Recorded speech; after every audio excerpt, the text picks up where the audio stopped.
Al-Fatihah.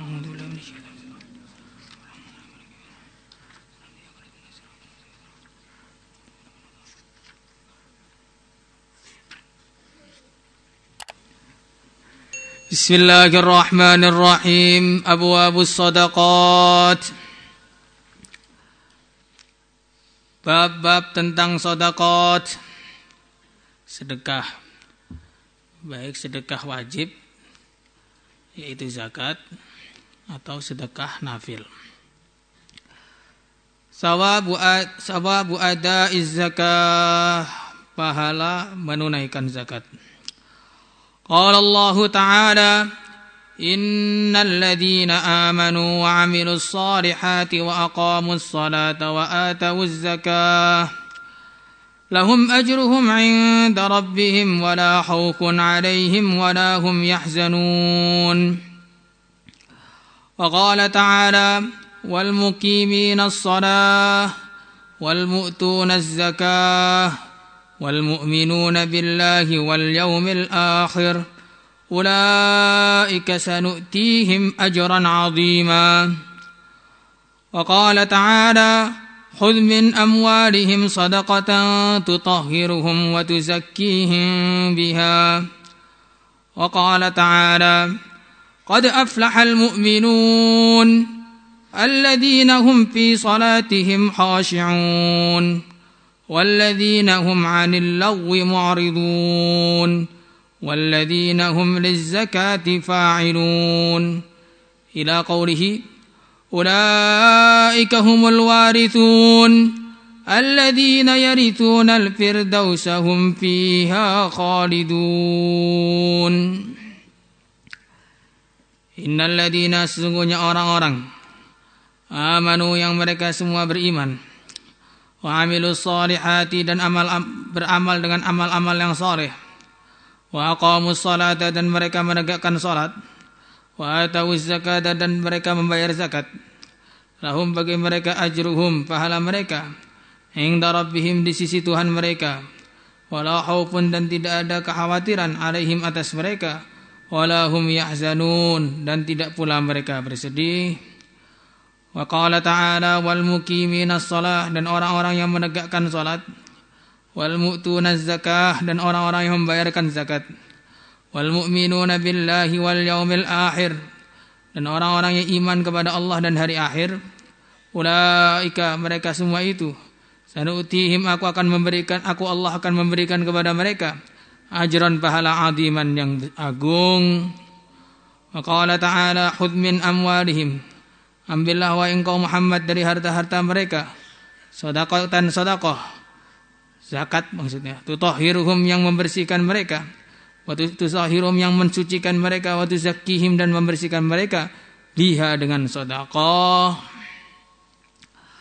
Qala ta'ala, qad aflahal mu'minun, sungguh telah sukses orang-orang yang iman, alladzina yaitu orang-orang, hum mereka semua fi salatihim dalam salat mereka, khashi'una mereka khusyuk semua, walladzina dan orang-orang hum yang mereka semua, anil lagwi dari perkara yang sia-sia, mu'riduna mereka berpaling, walladzina dan orang-orang hum yang mereka lizzakati kepada zakat, fa'ilun menunaikan.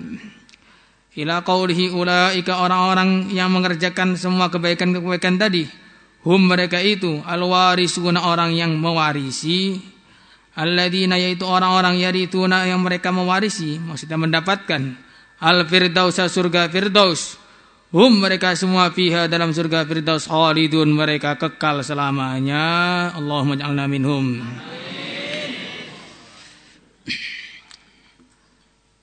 Innal ladzina amanu, sesungguhnya orang-orang yang iman.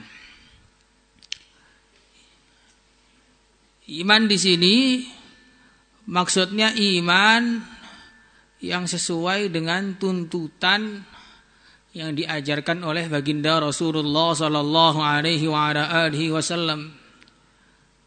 Sebagaimana dalam hadis sahih riwayat Muslim yang sudah sering kita baca itu, di Arba'in juga ada. Malaikat Jibril datang kepada Nabi Beliau bertanya, mal iman, apakah iman itu? Maka Nabi menjawab, an tu'mina billah wa malaikatihi wa kutubihi wa rusulihi wal yaumil akhir wa tu'mina bil qadari khairihi wa syarrihi.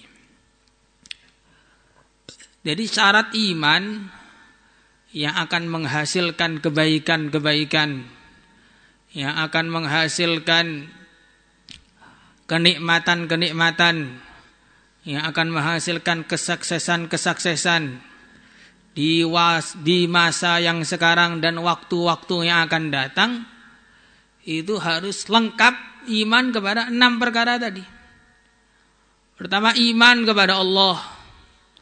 Percaya bahwa Allah itu ada, yang menciptakan dunia dan segala isinya, berkuasa di alam semesta, dan Allah adalah zat yang esa. Ini iman kepada Allah. Percaya bahwa Tuhan itu hanya Allah, dan Tuhannya hanya satu, bukan Tuhan 3, apalagi Tuhan 300. Seperti orang-orang Mekah, Tuhannya 300. Mereka mengatakan aja'alal alihata ilaha wahida inna hadza la syai'un ujab. Mereka mengatakan di sini Tuhan 360 saja tidak bisa menyelesaikan masalah, apalagi Tuhan 1 lebih tidak bisa menyelesaikan masalah, kata mereka dalam logika sesat mereka. Padahal kalau kita pikir, namanya negara itu presidennya 1. Kalau negara presidennya 360, kira-kira apa yang terjadi? Hancur negara itu. Maka kalau orang itu menyembah selain Allah atau menyekutukan Allah dengan yang lainnya, maka pasti dia akan dipermalukan dengan sesembahan dia sendiri. Kalau ada orang itu menyembah batu yang dia bentuk sendiri sampai menjadi bentuk-bentuk yang aneh, bentuk yang wajahnya 4, tangannya 6, kakinya 8 kayak laba-laba. Maka bentuk Tuhan yang seperti ini sama sekali tidak menarik. Yang seandainya anaknya seperti itu, mungkin dia nggak berani lagi keluar dari rumahnya.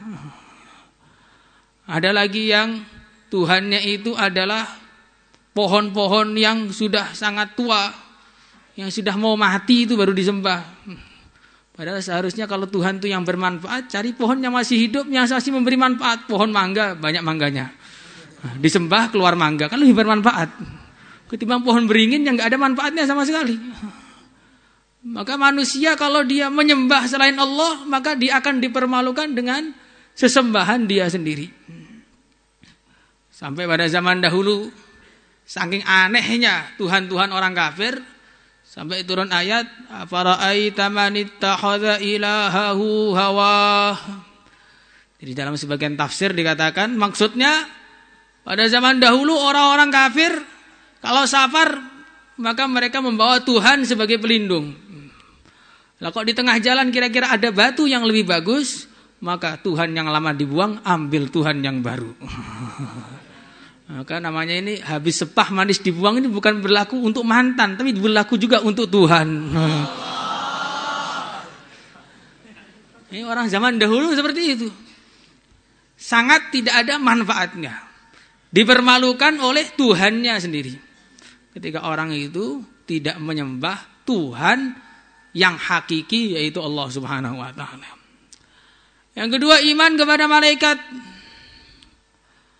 Makhluk-makhluk yang suci, yang la ya'sunallaha ma amarahum wa yaf'aluna ma yu'maru.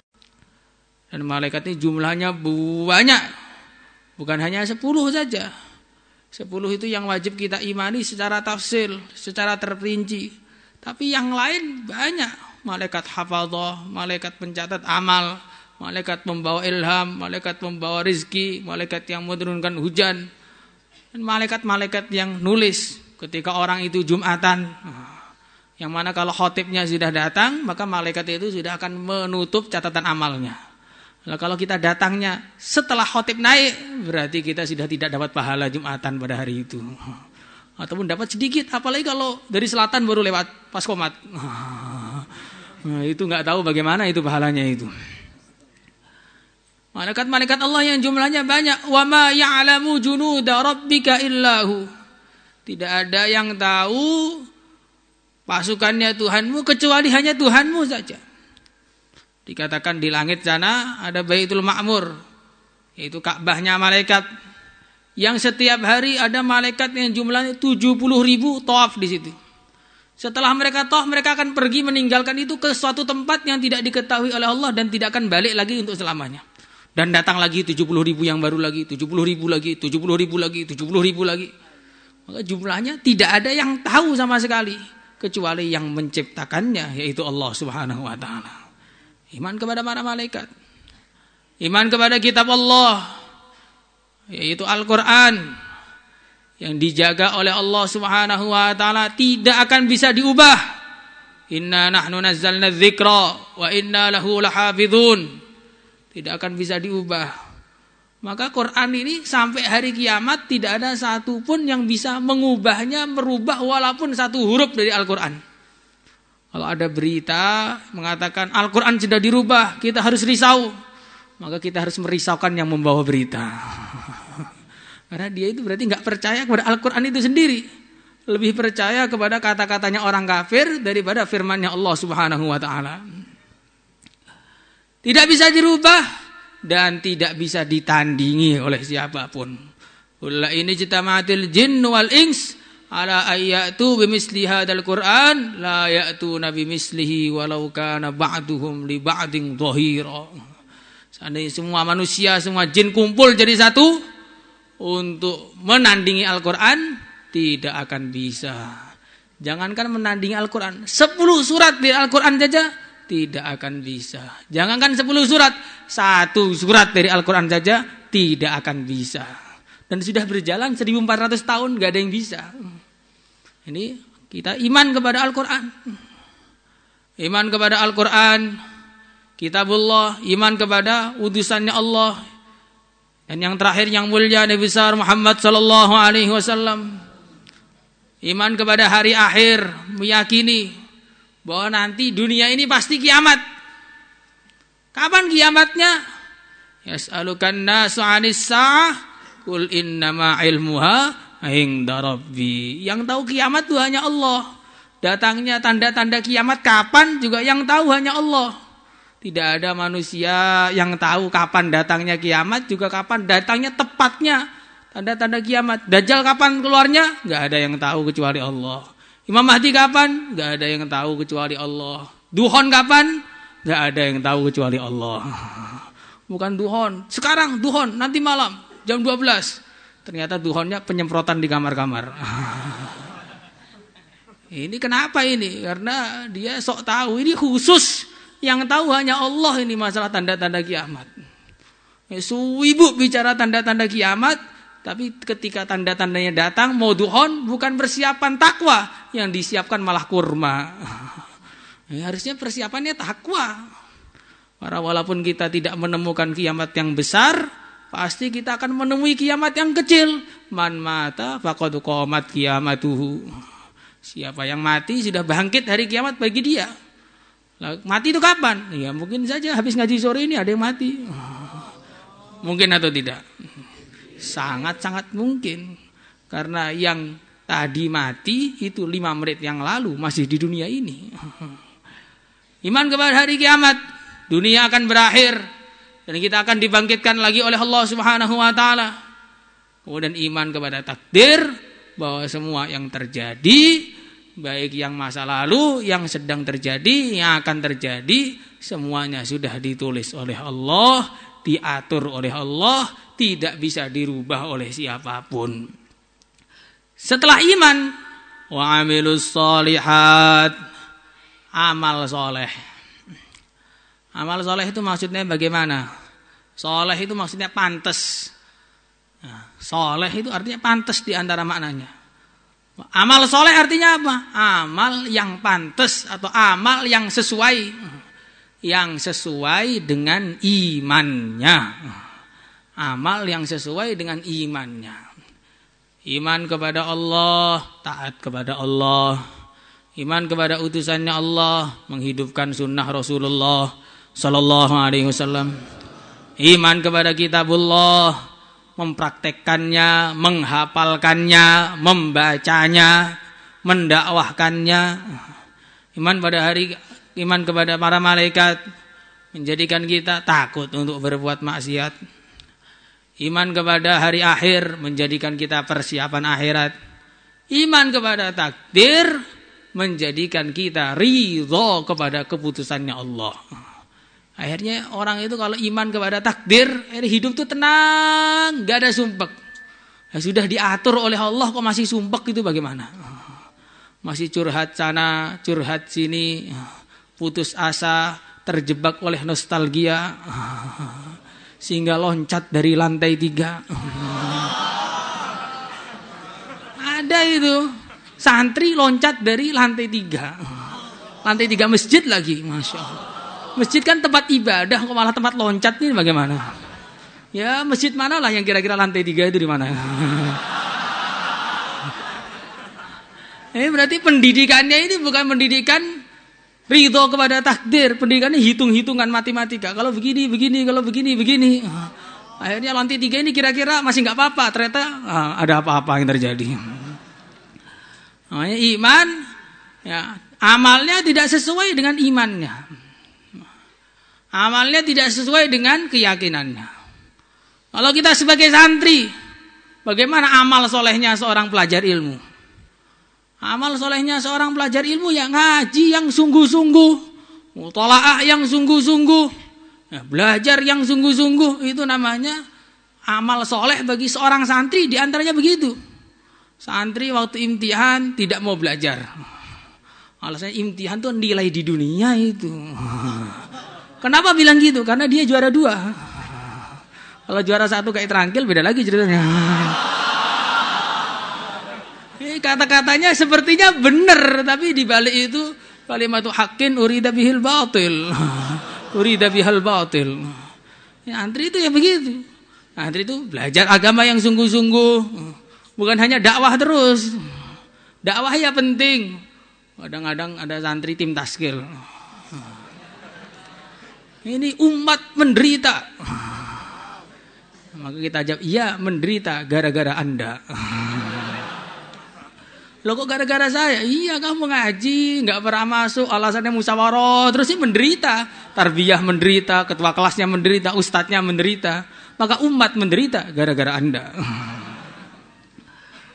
Wa amilus shalihat wa aqamus shalah wa atawuz zakah. Mereka menegakkan salat dan membayarkan zakat. Jadi menegakkan salat dan membayarkan zakat itu oleh Allah Subhanahu wa taala sering diulang-ulang dalam Al-Qur'an dan disamakan, dibarengkan. Alladzina yuqimunas shalah wa yu'tunaz zakah. Selalu aqamus shalah atawuz zakah, yuqimunas shalah yu'tunaz zakah, wal muqiminas shalah wal mu'tunaz zakah. Digabungkan terus, antara sangat sering digabungkan antara iqamatus shalah itauz zakah. Bahkan syaratnya tobat, fa in tabu wa aqamus shalah wa atawuz zakah wa hallu sabilahum fa in tabu wa aqamus shalah wa atawuz zakah fa ikhwanukum fiddin. Kenapa kok diulang-ulang dalam waktu yang bersamaan? Sayyidi Al-Walid rahimahullah dulu beliau mengatakan bahwa di antara ya, tiang Islam yang terbesar, amalan Islam yang terbesar, dua perkara ini. Yang apabila dua perkara ini kita kerjakan, maka akhirnya akan tampaklah kebaikan dari agama, tampaklah syiar-syiar agama dalam kehidupan kita. Dan akan terjadi janji-janji Allah yang luar biasa dalam kehidupan kita. Orang aqamus shalah, maka berarti dia punya hubungan baik dengan Allah. Kalau sudah punya hubungan baik dengan Allah, man aslaha ma bainahu wa bainallah, aslahallahu ma bainahu wa bainan nas. Semua masalahnya selesai. Karena semua masalah itu datang dari Allah. Kalau kita punya hubungan baik dengan Allah, maka akhirnya Allah akan menyelesaikan semua masalah-masalah kita. Pertama, hubungan baik dengan Allah, atau zakah, Kemudian yang kedua, hubungan baik dengan hamba-hambanya Allah. Ini penting. Jadi kalau ada orang itu ngaku jadi wali, kok suka mencaci, ini bukan wali ini. Atau wali syaiton. Wali yang wali syaiton. Jadi termasuk di antara bentuk orang itu punya hubungan baik dengan Allah, aqamus shalah, maka atawuz zakah, dia punya hubungan baik dengan hamba-hambanya Allah. Ketemu orang senyum, ketemu orang menyapa, ketemu orang mengucapkan salam. Ini namanya orang baik. Kalau semua orang diplototin, semua orang diancam, mau dibunuh, mau disembelih, semua orang diacungin kepalan tangannya, padahal tidak mengerikan sama sekali. Nah, ini namanya orang yang tidak ada akhlak atau banjir akhlak. Setelah tumpah, banjir rusak mana-mana. Tumpah, banjir rusak mana-mana. Karena memang setelah orang itu punya hubungan baik dengan Allah, ya, orang yang paling punya hubungan baik dengan Allah adalah baginda Rasulullah SAW. Setelah beliau punya hubungan yang baik dengan Allah, wa innaka la'ala khuluqin azim, maka beliau dipuji akhlak beliau yang terbaik. Akhlak beliau yang terbaik. Maka hubungan dengan manusia itu harus baik. Jangan suka mencaci, jangan suka merendahkan orang lain, jangan suka menganggap orang lain itu buruk. Kadang-kadang orang itu lihat siapa saja kelihatan buruk. Kenapa begitu? Karena dia sendiri yang buruk. Seperti ibaratnya orang keluar dari WC, dia merasa ada bau tai. Datang ke rumah ketemu anaknya bau tai. Ketemu istrinya bau tai, ketemu ayahnya bau tai, ketemu gurunya pun bau tai. Baca Al-Quran, Qurannya bau tai. Bau semua, kenapa? Ternyata hidungnya tadi kesumpelan tai. Hidungnya kesumpelan ini semua julek semua. Oh, ada orang lihat orang kok semua rendah, ini goblok. Ternyata dia sendiri paling goblok. Ini orang nggak berharga, ternyata dia sendiri tidak ada harganya sama sekali di sisi Sang Pencipta. Kalau orang itu mulia, maka lihat orang itu orangnya mulia semua, karena dia juga orang mulia. Tapi kalau orang itu orang hina, semua dianggap sama dengan dia. Almar'u yaqisu ala nafsi. Kita harus punya hubungan baik dengan hamba-hamba Allah, itu harus punya hubungan baik. Dan kalau orang itu menegakkan membayar zakat, maka akhirnya yang terjadi az-zakah itu diantara maknanya ziyadah, bertambah. Harta yang dikeluarkan bukan jadi berkurang, harta yang dikeluarkan malah bertambah-tambah, tidak ada habisnya. Seperti zaman Sayyidina Umar bin Abdul Aziz, ketika semua orang pada waktu itu bayar zakat, dikumpulkan semua di Baitul Mal, maka diberikan pada mustahikin. Setelah diberikan semuanya, masih sisa banyak. Dalam satu riwayat begitu. Kemudian orang-orang yang datang kepada beliau, hartanya masih sisa banyak, ditasarufkan kemana? Tasarufkan kepada orang-orang yang mau bikin rumah gak punya duit. Ditasarufkan kepada orang yang mau bikin rumah gak punya duit. Semuanya sudah bikin rumah, uangnya masih sisa lagi. Tasarufkan kepada jomblo-jomblo yang mau nikah gak punya duit. Akhirnya ditasarufkan semua yang pengen nikah yang gak punya duit. Akhirnya dapat uang semua, nikah semua, uangnya masih sisa lagi. Tasarufkan kepada kafir-kafir zimmi itu yang punya hajat, ditasarufkan semua, masih sisa banyak lagi. Maka Sayyidina Umar bin Abdul Aziz mengatakan, kalau begitu sekarang kau belikan tepung, sebarkan tepung itu di puncak-puncak gunung, biar tidak ada burung-burung kelaparan di negara Islam. Nah, ketika zakat dibayarkan tuh sampai burung pun tidak kelaparan. Ketika zakat tidak dibayarkan, orang kaya pun kelaparan. Di pondok pun bisa kelaparan. Kenapa? Karena teman-temannya, akhlaknya pada nggak mau ngasih uang seperti ya adalah orang tertentu. Maka zakat itu harus dibayarkan biar terjadi pengentasan kemiskinan. Mahfum sampai sini. Lahum ajruhum, bagi mereka pahala mereka, inda rabbihim, di sisi Tuhan mereka. Maksudnya bagaimana? Di kadang-kadang kita tadi bahas orang zakat harus mengeluarkan uang, harus berkorban. Maka harus kita ketahui, korban-korban kita itu tidak ada yang sia-sia. Karena semua korban-korban kita itu sudah dihitung oleh Allah Subhanahu wa taala, bahkan pahalanya dilipat gandakan sampai tidak ada yang bisa menghitungnya. Dikatakan dalam satu hadis, ada orang yang sedekah 1 keping roti yang ikhlas. 1 keping roti saja. Kemudian sedekah tadi dikembangkan lagi oleh Allah, dikembangkan lagi. Pada hari kiamat sedekah 1 keping roti tadi sudah jadi sebesar gunung. Itu kalau sedekahnya 1 keping roti. Kalau sedekahnya 1 gunung bagaimana? Lahum ajruhum 'inda rabbihim.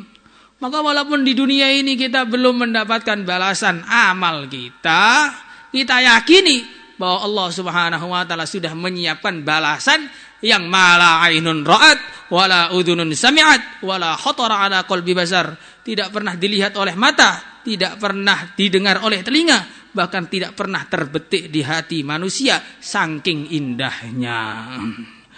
Wala khaufun, dan tidak ada kekhawatiran alaihim atas mereka, wala hum yahzanun. Wal muqiminas shalah, dan orang-orang yang menegakkan salat, wal mu'tunaz zakat, dan orang-orang yang membayarkan zakat, wal mu'minuna, dan orang-orang iman billahi, yang iman billahi kepada Allah, wal yaumil akhir, dan hari akhir. Ulaika, mereka semua itu, sanu'tihim, aku akan memberikan kepada mereka ajran, pahala aziman yang agung. Jadi di sini Allah mengatakan kalau orang itu amal agama, Allah akan memberi kepada mereka pahala yang luar biasa besarnya. Dan kalau Allah sudah berfirman besar, sudah tidak bisa dibayangkan. Dunia ini kita lihat besar, sangat besar. Kita belum pernah sampai ke ujung dunia, belum pernah. Bahkan ke ujung kota kita saja belum pernah. Dunia besar, langit pun besar. Tapi dunia yang begitu besar ini dikatakan oleh Allah nilainya sama dengan, bahkan lebih rendah daripada 1 sayap nyamuk. Ini dunia yang begitu besar ini, perasaan kita itu nilainya di sisi Allah hanya seperti kurang dari 1 sayap nyamuk nilainya. Ya, kalau Allah sudah katakan ini aziman pahalanya, sudah tidak bisa dibayangkan lagi besarnya apa, itu nggak bisa dibayangkan lagi. Karena itu Tuhan, Allah itu Tuhan yang berkuasa atas segalanya tanpa ada batas.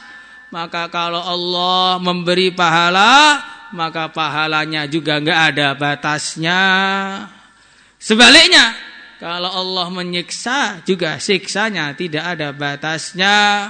Maka berbalaklah cari pahala, jauhilah perbuatan dosa. Insyaallah.